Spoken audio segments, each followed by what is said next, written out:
Tēnā koutou katoa. Welcome to my presentation e mai whakaaro e pāna ki te rongoa, kei roto i tōku papakainga i tōku tūranga waiwai e mai rangi toto ki tuhua.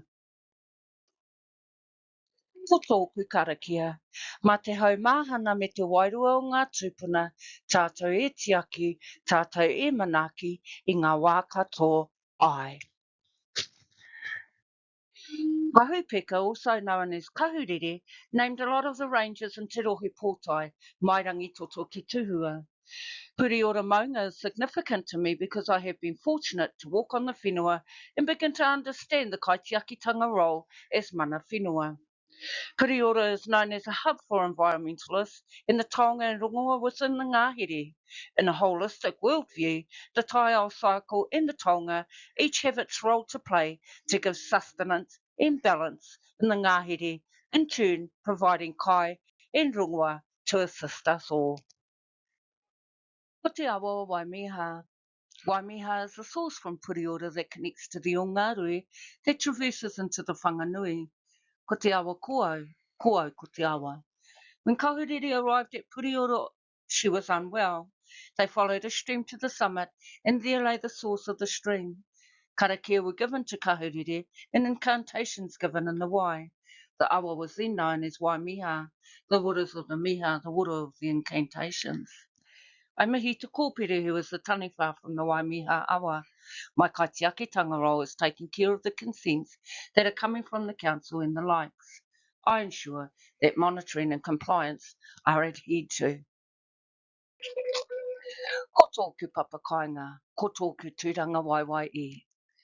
Waimiha is my marae, Tihi Ngārangi is the wharapuni, Tihi Ngārangi is the rangatira. Haia ki te rangi is Tihi Ngārangi's first wife, and they had tore tai, ueairo, tūraki wai, and ka hui ao. Tihi Ngārangi te iwi, tūraki wai te hapu, tū mai oku tūpuna, nei rā te mihi kia koutou katoa. My ukaipo gives vitalisation and shelters me when I need support. Miringa Te Kakara is another tūranga waiwai that gives me quiet and peace, places for me where I can reset for the mahi before me. Ko tainui waka, ko hotu ro te tangata, ko rakataura te tohunga, ko pane ira te taniwha, kai kāwhia tainui waka, ko hani, rawa ko puna, e tiaki, e manaki. Whānau āhuatanga and tikanga. Delving into rongoa within my rohe, within my whānau, I wanted to look at rongoa from our perspective. Philip Crownleaf kōrero stating that he taonga no tō mātou rongoa, mai I te mōhiotango o nā rongoa, te mātauranga rā, ki nā taonga wao, Ngāhere, wai Māori, wai Tai, I mahi ai o mātou tūpuna, hei ora ai, te iwi. A rongoa that I remember used in our rohe was tutu. My auntie was tasked with looking after our old people. She said she used tutu with the old people, but there was no more tutu left in Waimiha. Now I have knowledge about tutu, I can understand why it was favoured by auntie for the old people's mamae. Today when I go home, the tutu is still limited, if any. The next rohe down the road has an abundance of tutu. When I was there, I asked the whānau if I could gather some, which they were happy for me to get. There were many tohunga in my rohe who took care of our people. Kapi Adams, a tohunga from our rohe, was known as the blind man who worked with beads. I believed he worked from the Wairua side. Alec Phillips was another tohunga that people went to. The last person who I know that worked in that manner for wellness was my Uncle Harry, who was a tohunga in his own right, but we just thought of him as our kaumātua. He was raised by Kapi, trained by Kapi Adams' ma. Uncle Harry told me a story about a tikanga when he was a kid. My uncle got sick. The old woman had to take him back up to another place. They had to carry him all the way. They were not allowed to take him up on a horse. My uncle could do many things in terms of our well-being. My koko Philip Riti was someone I saw use bread on my cousin, who had a wound that should have been stitched. He was saying something and using the bread. When he had finished about 5 minutes later, the wound had closed and stopped bleeding. Koko also done something really kaha when someone done a makutu on my auntie who nearly died to be honest, we used to say how she was the walking dead. However, looking at it from a rongoa perspective, she was a protector for us, of us, in things unseen. That were there, she was the one who took the brunt of those unseen things. She was also kaha to take her life for us.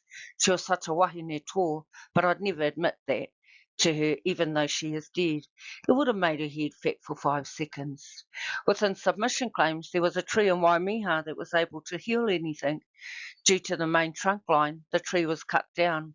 There is kōrero that Japan has a tree like it, however, I've not heard anything more. Tapu Noa. Tapu. I wanted to look at how tapu affects me when I deal with the art of rongoa in supporting to uplift a person to bring about wellness. Karakia has a pivotal role to play in terms of rongoa. Karakia is a tapu state that calls upon the wairua or atua to support when doing rongoa. Cleve Barlow states tapu is the power and influence of gods.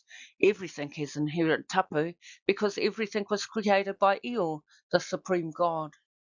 In the days of old, Io was a very tapu name to be spoken about. Viewing tapu from a rongoa perspective in a Māori worldview, I think about the tapa whā model. It talks about the wairua, tapu, hinengaro, and the physical side of a person. I also think about the mana tupuna and the whakapapa that I am working with. It makes me humble that I have been honoured to work with them, and it puts us in a tapu space, in a space of manaaki and awhina. I also think about the whenua and give respect and honour because of the essence of mana whenua and mana tangata. I also work with my puku intuition, where there's a whenua is okay for me to be on. Again, another tapu space for me. Looking at tapu from a rongoa perspective, I think about the tapu of the person and being mindful I'm working with someone with their whakapapa and their mana